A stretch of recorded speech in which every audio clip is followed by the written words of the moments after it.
IPO അഥവാ initial public ഓഫറിംഗിന് വേണ്ടി apply ചെയ്യുക എന്നുള്ളത് അടുത്തിടെയായി ഒരു ട്രെൻഡായിട്ട് മാറിക്കൊണ്ടിരിക്കുകയാണ്.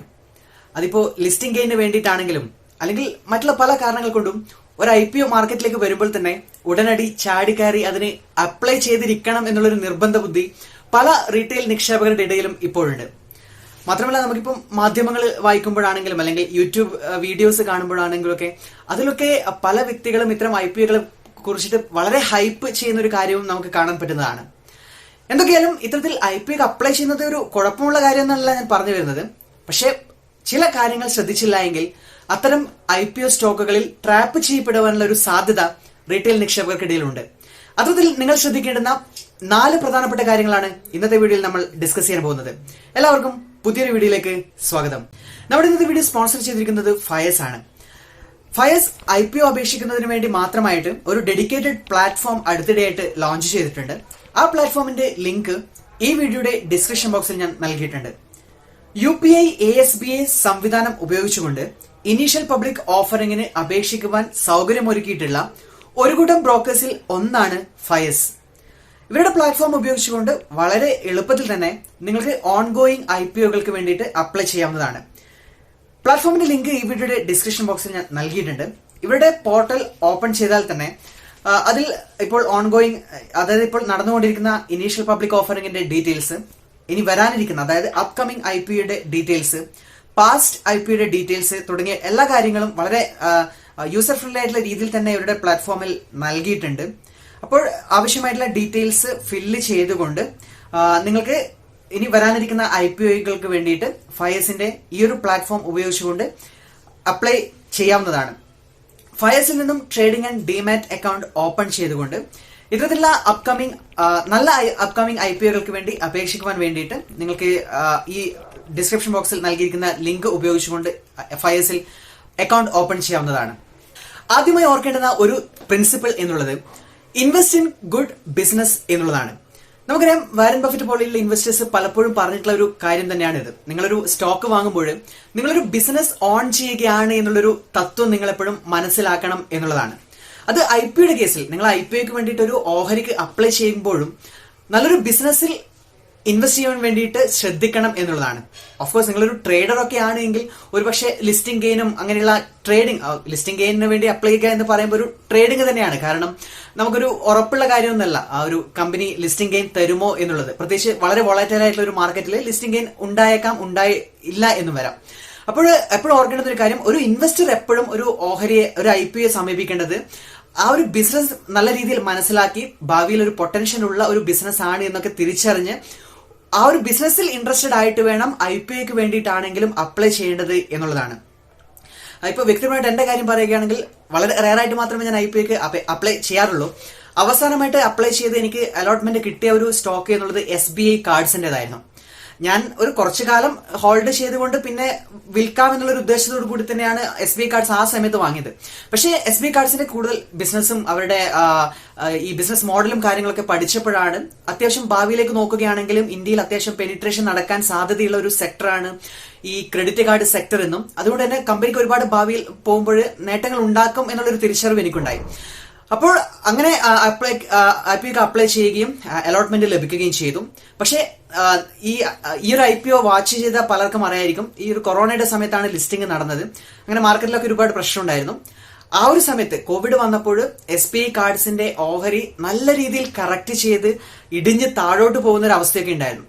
പക്ഷെ അപ്പോഴും ഞാൻ കൂടുതൽ ഒരു വാചാലമായില്ല എന്നുള്ളതാണ് സത്യം. കാരണം എനിക്കറിയാം ബിസിനസ് ഒരുപാട് പൊട്ടൻഷ്യൽ ഉള്ള ഒരു ബിസിനസ്സാണ്. ഭാവിയിലെ ആണെങ്കിലും കമ്പനി തിരിച്ചു വരും എന്നുള്ളൊരു തിരിച്ചറിവോട് കൂടിയിട്ട് ഞാൻ ആ സമയത്തും SBI കാർഡ്സിന്റെ ഒരു ഓഹരികൾ ഹോൾഡ് ചെയ്യുകയാണ് ചെയ്തിട്ടുള്ളത്. അപ്പോൾ സിറ്റുവേഷൻ ഒക്കെ ഒന്ന് മാറി വന്നു. ഓഹരി വിപണിയാണെങ്കിലും ഒരുപാട് മുന്നേറി, കോവിഡ് ഒക്കെ തരണം ചെയ്ത് മുന്നേറി. ഇപ്പോൾ നോക്കുകയാണെങ്കിൽ SBI കാർഡ്സിന്റെ പോർട്ട്ഫോളിയോ നോക്കുകയാണെങ്കിൽ ഇപ്പോൾ എനിക്ക് അഭിമാനത്തോടു കൂടി പറയാൻ പറ്റും ഏകദേശം 41% റിട്ടേൺസ് ആ IPO ധൈര്യപൂർവ്വം ഹോൾഡ് ചെയ്തതിൽ നിന്ന് മാത്രം എനിക്ക് ലഭിച്ചു എന്നുള്ളതാണ്. അതുകൊണ്ടാണ് പറയുന്നത്, ഒരുപക്ഷെ ലിസ്റ്റിംഗ് ഗെയിൻ കിട്ടിയേക്കില്ല. പക്ഷെ നിങ്ങൾ നല്ലൊരു ബിസിനസ് അറിഞ്ഞ് ബിസിനസ്സിലാണ് ഇൻവെസ്റ്റ് ചെയ്യുന്നത് എങ്കിൽ ലിസ്റ്റിംഗ് ഗെയിൻ ഇല്ല എങ്കിലും ഹോൾഡ് ചെയ്യുന്ന രീതിയിലായിരിക്കണം നിങ്ങൾ IPOക്ക് അപ്ലൈ ചെയ്യേണ്ടത് എന്നുള്ളതാണ് ഞാൻ പറഞ്ഞു വരുന്നത്. രണ്ടാമത് നിങ്ങൾ ഓർക്കേണ്ടുന്ന ഒരു കാര്യം അല്ലെങ്കിൽ തിരിച്ചറിയേണ്ടുന്ന ഒരു കാര്യം, why the company is listing എന്നുള്ളതാണ്. നമുക്കറിയാം കമ്പനി പുതിയതായിട്ട് അല്ലെങ്കിൽ ആദ്യമായിട്ട് ജനങ്ങളുടെ ഇടയിൽ നിന്നും പണം സ്വരൂപിക്കുന്ന ഒരു രീതിയാണ് ഇനീഷ്യൽ പബ്ലിക് ഓഫറിംഗ് എന്നൊക്കെ നിങ്ങൾക്ക് എല്ലാവർക്കും അറിയുമായിരിക്കും. പക്ഷെ ഞാൻ പറഞ്ഞു വരുന്നത്, ഒരു കമ്പനി പല കാരണങ്ങൾ കൊണ്ട് അവരുടെ സ്റ്റോക്കുകൾ ഓഹരി വിപണിയിൽ ലിസ്റ്റിംഗിന് വേണ്ടി വരാം എന്നുള്ളതാണ്. ഉദാഹരണമായിട്ട് ഒരുപാട് ഫ്യൂച്ചർ എക്സ്പാൻഷൻ പ്രൊജക്ടുകൾക്കൊക്കെ വേണ്ടി പണം കണ്ടെത്തുവാൻ അല്ലെങ്കിൽ പണം സ്വരൂപിക്കുവാൻ വേണ്ടിയിട്ട് സ്റ്റോക്ക് മാർക്കറ്റ് ലിസ്റ്റ് ചെയ്യാം. അതൊരു കാര്യമാണ്. മറ്റൊരു കാര്യം എന്നുള്ളത്, ഒരുപക്ഷെ അവർക്ക് ഒരുപാട് കടമുള്ള ഒരു കമ്പനിയാണ് എങ്കിൽ അത്തരത്തിലുള്ള കടം കുറക്കുവാൻ വേണ്ടിയിട്ട് ഈ ഓഹരി വിപണിയിൽ ലിസ്റ്റ് ചെയ്ത് ആ പണം അതിന് ഉപയോഗിക്കാം എന്നുള്ളതാണ്.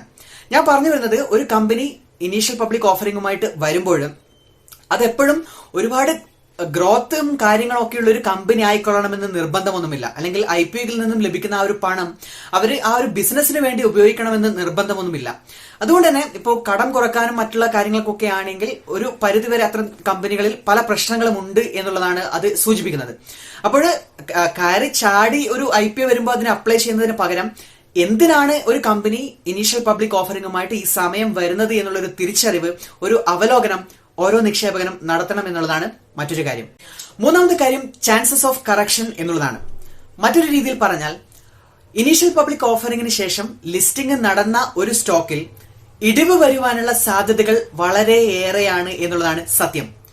ഇതിന് പല കാരണങ്ങളുണ്ട്. എന്തുകൊണ്ടാണ് ലിസ്റ്റിംഗിന് ശേഷം, അല്ലെങ്കിൽ ഒരുപക്ഷെ ലിസ്റ്റിംഗ് ഗെയിൻ തന്നേക്കാം സ്റ്റോക്ക് കുറച്ച് ദിവസങ്ങൾ, പക്ഷെ അതിനുശേഷം പലപ്പോഴും നോക്കിയാൽ അറിയാം അത്തരത്തിലുള്ള ഓഹരികൾ നല്ല രീതിയിൽ താഴേക്ക് പോകുന്നത്. ബർഗർ കിങ്ങിന്റെ അടക്കം നമ്മൾ കണ്ടതാണ്. അത്തരത്തിലുള്ള ഒരുപാട് എക്സാമ്പിൾസ് ഈ അടുത്ത കാലത്ത് ഉണ്ടായിട്ട്. അപ്പോൾ അത്തരത്തിൽ IPO സ്റ്റോക്കുകളിൽ കറക്ഷൻ നടക്കുവാനുള്ള സാധ്യതകൾ കൂടുതലാണ് എന്ന് പറയാനുള്ള കാരണം എന്താണ് എന്നുള്ളതാണ് നിങ്ങൾ ഓർക്കേണ്ടത്.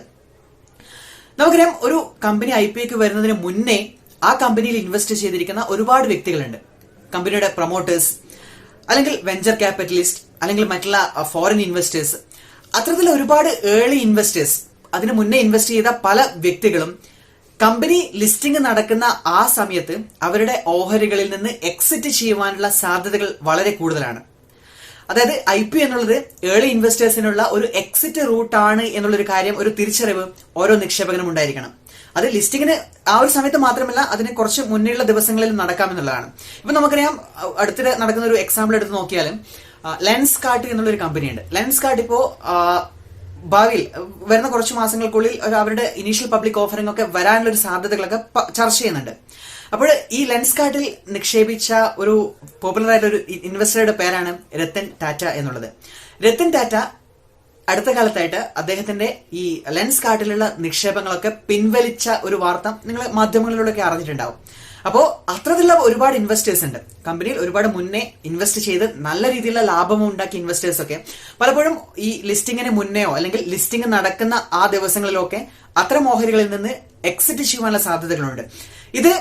ഇതൊന്നും അറിയാതെ ഒരു റീറ്റെയിൽ നിക്ഷേപകൻ എടുത്തു ചാടി ഒരു IPOക്ക് അപ്ലൈ ചെയ്ത് അലോട്ട്മെന്റ് കിട്ടിക്കഴിഞ്ഞാൽ ഇത്തരം സ്റ്റോക്കുകളിൽ കറക്ഷൻ നടക്കുമ്പോൾ ട്രാപ്പ് ചെയ്യപ്പെടുവാനുള്ള സാധ്യതകൾ കൂടുതലാണ് എന്നുള്ളതാണ് ഞാൻ പറഞ്ഞു വരുന്നതിന്റെ അടിസ്ഥാനം. അതായത് ഹൈ ലെവലിൽ നിങ്ങൾ വാങ്ങി മറ്റുള്ളവരൊക്കെ എക്സിറ്റ് ചെയ്തു പോയി അപ്ലൈ ചെയ്ത നിങ്ങൾ, അല്ലെ അലോട്ട്മെന്റ് കിട്ടിക്കഴിഞ്ഞാൽ നിങ്ങൾ ആ ഒരു ഹൈ പ്രൈസിൽ ആ ഒരു സ്റ്റോക്ക് ഒരുപാട് കാലത്തേക്ക് ഹോൾഡ് ചെയ്യേണ്ട ഒരു ദുർഗതി പലപ്പോഴും ഉണ്ടായേക്കാം എന്നുള്ളതാണ് ഞാൻ പറഞ്ഞു വന്നതിന്റെ അടിസ്ഥാനം. ഈ അടുത്ത കാലത്തായിട്ട് വന്നിട്ടുള്ള ഇനീഷ്യൽ പബ്ലിക് ഓഫറിംഗ്സിന്റെ റിട്ടേൺസ് എടുത്ത് പരിശോധിച്ചാൽ ഓഫ്കോഴ്സ് പല കമ്പനികളും നല്ല രീതിയിലുള്ള മൾട്ടിബാഗർ റിട്ടേൺസ് ഒക്കെ നൽകിയിട്ടുണ്ട്. പക്ഷേ അതിനിടയിൽ പലപ്പോഴും ഓവർ ഹൈപ്പ് ചെയ്ത പല സെക്യൂരിറ്റീസും ഇപ്പോൾ മാർക്കറ്റിൽ നോക്കുകയാണെങ്കിൽ ലിസ്റ്റിംഗ് പ്രൈസിനും താഴെ അല്ലെങ്കിൽ ഒരു നെഗറ്റീവ് സോണിലാണ് ഇപ്പോൾ ട്രേഡ് ചെയ്യപ്പെടുന്നത് എന്നുള്ള വാസ്തവം നിങ്ങൾ തിരിച്ചറിയേണ്ടതുണ്ട്. 2004 മുതൽ 2017 വരെയുള്ള BSEയുടെ IPO ഇൻഡെക്സ് BSE സെൻസെക്സുമായിട്ട് നമ്മൾ താരതമ്യം ചെയ്യുമ്പോഴും ഈ ഒരു വസ്തുത നമുക്ക് മനസ്സിലാക്കാവുന്നതാണ്. അതായത് എല്ലാ സമയവും IPOകൾ ഈ മാർക്കറ്റ് റിട്ടേൺസിനും അധികം കൊടുക്കണമെന്ന് നിർബന്ധമൊന്നുമില്ല എന്നുള്ളൊരു തിരിച്ചറിവ്. ഈ 2004 തൊട്ട് 2017 വരെയുള്ള ഒരു കണക്ക് പറയാൻ കാരണം നമുക്കറിയാം 2017 ശേഷം നല്ല രീതിയിലൊരു ഹൈപ്പും കാര്യങ്ങളൊക്കെ ഈ IPO മാർക്കറ്റിൽ വന്നിട്ടുണ്ട്. അപ്പൊ കുറച്ചുകൂടി ഒരു നോർമൽ ആയിട്ടുള്ള പീരീഡ് നോക്കുമ്പോൾ IPO പലപ്പോഴും മാർക്കറ്റ് റിട്ടേൺസിനും മുകളിലുള്ള റിട്ടേൺസ് ഒന്നും കൊടുത്തൊരു ചരിത്രമില്ല എന്നുള്ളതാണ് നിങ്ങൾ ഓർക്കേണ്ടത്. നാലാമത്തെ കാര്യം, it is A highly risky investment എന്നുള്ളതാണ്. ഈ ഒരു കാര്യം, അതായത് IPOകൾ എന്നുള്ളത് റിസ്കി ആയിട്ടുള്ള ഒരു ഇൻവെസ്റ്റ്മെന്റ് ആണ് എന്നുള്ളൊരു കാര്യം ഇന്റലിജന്റ് ഇൻവെസ്റ്റർ എന്ന ബുക്കിൽ ബെഞ്ചമിൻ ഗ്രഹാം ആണെങ്കിലും അല്ലെങ്കിൽ അദ്ദേഹത്തിന്റെ ശിഷ്യനായിട്ടുള്ള വാരൻ ബഫറ്റ് ആണെങ്കിലും ഒക്കെ പല സ്ഥലങ്ങളിൽ പറഞ്ഞിട്ടുള്ള ഒരു കാര്യമാണ്. എന്തുകൊണ്ടാണ് IPOs റിലേറ്റീവ്ലി റിസ്കി ആയിട്ടുള്ള ഇൻവെസ്റ്റ്മെന്റ് ആണ് എന്ന് പറയുന്നത്? കാരണങ്ങൾ ഒട്ടനവധിയാണ്. പ്രധാനപ്പെട്ട കാരണങ്ങൾ എന്ന് പറയുമ്പോൾ നമുക്കറിയാം, ഒരു കമ്പനി പുതിയതായിട്ട് വരുന്നതാണ്. അതുകൊണ്ട് തന്നെ ഒരുപാട് വർഷത്തെ ഹിസ്റ്റോറിക്കൽ ഡേറ്റയോ അല്ലെങ്കിൽ പെർഫോമൻസോ അല്ലെങ്കിൽ മറ്റുള്ള കാര്യങ്ങളോ ഒന്നും ഇൻവെസ്റ്റേഴ്സിന് അറിയില്ല എന്നുള്ളതാണ് ഒരു കാര്യം. അതുകൊണ്ട് തന്നെ ഒരുപാട് അനാലിസിസും കാര്യങ്ങളൊന്നും നമുക്കൊരു IPO സ്റ്റോക്കിൽ ചെയ്യാൻ പറ്റില്ല എന്നുള്ളതാണ്. അതുകൊണ്ട് ഒരു ഇൻവെസ്റ്റർ ഒരുപാട് IPOയിൽ തെറ്റുകൾ വരുത്താനുള്ള സാധ്യതകളാണ് കൂടുതൽ ഉള്ളത് എന്നുള്ളതാണ് ഇത്തരത്തിലുള്ള സക്സസ്ഫുൾ ഇൻവെസ്റ്റേഴ്സ് പലപ്പോഴായിട്ട് പറഞ്ഞിട്ടുള്ളത്. മാത്രമല്ല ഇതിന്റെ വാല്യൂഷൻ ആണ് എങ്കിലും അല്ലെങ്കിൽ ഇതിന്റെ സ്റ്റോക്കിന്റെ പ്രൈസിലാണ് എങ്കിലും ഒക്കെ ഒരു കൃത്യമായ ധാരണ ഇല്ല എന്നുള്ളതാണ് മറ്റൊരു സത്യം. ഈ ഒരു സ്റ്റോക്ക് ഇപ്പോൾ ഓവർ പ്രൈസ്ഡ് ആണോ അല്ലെങ്കിൽ അണ്ടർ പ്രൈസ്ഡ് ആണോ ഒന്നൊന്നും നമുക്കറിയില്ല. കാരണം മാർക്കറ്റിൽ ആദ്യമായിട്ട് വരുന്നതാണ്. മാർക്കറ്റ് ഫോഴ്സസ് ഇതുവരെ ആ ഒരു സ്റ്റോക്കിൽ അപ്ലൈ ചെയ്തിട്ടില്ല. അപ്പോൾ ഇങ്ങനെയുള്ള ഒരുപാട് പ്രശ്നങ്ങൾ, പ്രത്യേകിച്ച് ഈ ഡേറ്റയുമായിട്ട് ബന്ധപ്പെട്ട് ഒരുപാട് പ്രശ്നങ്ങൾ IPOകൾക്കുണ്ട് എന്നുള്ളത് നിങ്ങൾ തിരിച്ചറിയുക. അതുകൊണ്ട് തന്നെ ഒരു സ്റ്റോക്ക് ഒരു IPO ആയതുകൊണ്ട് മാത്രം എല്ലാവരും ഇൻവെസ്റ്റ് ചെയ്യുന്നത് കൊണ്ട് ഞാനും ഇൻവെസ്റ്റ് ചെയ്യണമല്ലോ, അല്ലെങ്കിൽ ഏതെങ്കിലും ഒരു യൂട്യൂബറിന്റെ വീഡിയോ കണ്ടതുകൊണ്ട് ഞാനും ഇൻവെസ്റ്റ് ചെയ്യണമല്ലോ എന്ന് വിചാരിച്ചുകൊണ്ട് ഇൻവെസ്റ്റ് ചെയ്യാതിരിക്കുക. മറിച്ച് ആ ഒരു കമ്പനി നല്ലതാണ് എങ്കിൽ, നല്ല ബിസിനസ് മോഡൽ ആണ് എങ്കിൽ, ഒരുപാട് ഗ്രോത്ത് ഭാവിയിൽ വരാനുള്ള ഒരു സെഗ്മെന്റ് ആണ് എങ്കിൽ, IPO നല്ല വാല്യുവേഷനിലാണ് എങ്കിൽ മാത്രം IPOക്ക് വേണ്ടി ഒരു റീറ്റെയിൽ നിക്ഷേപകൻ അപ്ലൈ ചെയ്യുക എന്നുള്ളതാണ് ഇതോടൊപ്പം പറയുവാനുള്ളത്. ഞാൻ പറഞ്ഞു വരുന്നത് എല്ലാ IPOകളും ബാഡ് ആണ്, അല്ലെങ്കിൽ IPOകളെ അങ്ങനെ നെഗറ്റീവ് അടിക്കുകയല്ല. ഞാനും IPOകൾക്കൊക്കെ നല്ല കമ്പനികൾക്കൊക്കെ അപ്ലൈ ചെയ്യുന്ന ഒരു വ്യക്തിയാണ്. പറഞ്ഞു വരുന്നത് ഇത്തരത്തിലുള്ള റിസ്കുകൾ ഒരു റീറ്റെയിൽ നിക്ഷേപകൻ മനസ്സിലാക്കണം എന്ന് മാത്രം, നല്ല കമ്പനികളിൽ മാത്രം നിക്ഷേപിക്കുക എന്നുള്ളതാണ്. ഇത്രയും കാര്യങ്ങൾ മാത്രമേ ഇന്നത്തെ വീഡിയോയിൽ പറയുവാനുള്ളൂ. വീഡിയോ ഇഷ്ടമായി ലൈക്ക് ചെയ്യുക, ഷെയർ ചെയ്യുക. അടുത്ത വീഡിയോ കാണുന്നവരെ ഞാൻ അശ്വിൻ അലോറ. നന്ദി, നമസ്കാരം. Stay safe.